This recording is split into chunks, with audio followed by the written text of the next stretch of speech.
Hour on revisionist history on the Glenn Beck program. We've got Hillsdale College professor Burton Folsom Jr. here to help us out with this crash course on revisionist history. One of the most commonly misunderstood phrases in the history of this country is, quote, separation of church and state. Our founders intended one thing, and the governments of today believe another. How many believe that that our founders put in a separation of church and state to protect the people from church? How many people here believe that it was separation of church and state means that that was put in there as a protection from of the church from state? Okay, and some are not sure. Is there another answer than that? Or you're just unsure? You'd say the other way around? You'd say protect the state from the church. David? Separation church and state, let me go at it another way. Number one, the phrase doesn't exist in any constitutional document, any government document. So we're now talking about a metaphor that has no place in the Constitution except because judges tell us it belongs there. Right. Second is the history of the phrase. If you want to attach it to the First Amendment, go to the Bill of Rights. The purpose of the Bill of Rights goes back to the Declaration. There's a creator. He gives inalienable rights. Government exists to protect those rights.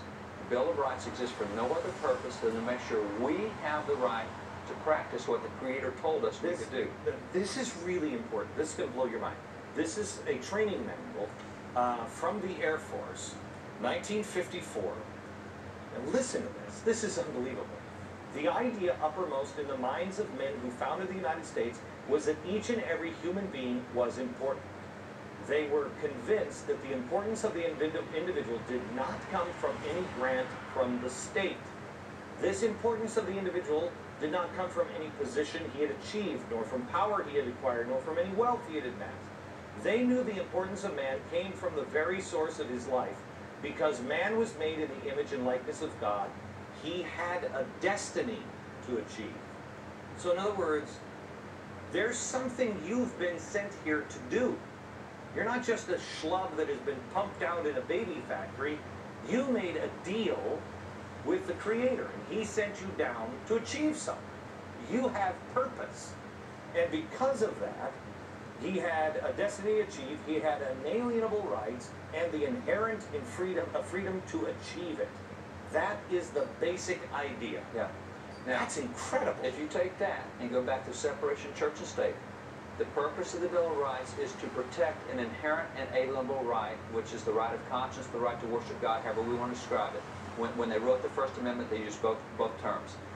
The interesting thing is everything in the Bill of Rights does not limit a citizen at all. Everything limits the government. The First Amendment says Congress shall make no law respecting the establishment of religion or prohibiting the free exercise thereof. No individuals are prohibited from anything. Congress is told it can't set up a religion and it can't stop anybody from practicing their religion. That's what's protecting. You can't have a state. When you say protecting the state from a religion, it is that. We can't become a theocracy. We don't want the state telling us how to live our lives and practice worship of God. We know that the founders were all religious people, and we know that they talked about God in government documents as well as in their private writings. What happened? Why is it that God is banished by the government from the marketplace, from the public square today?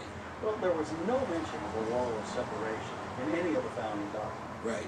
It comes in the next century with Thomas Jefferson. And when it comes, Jefferson is talking about protecting the Baptists of Danbury, Connecticut from interference by the state, not protecting anything by the state from religious groups.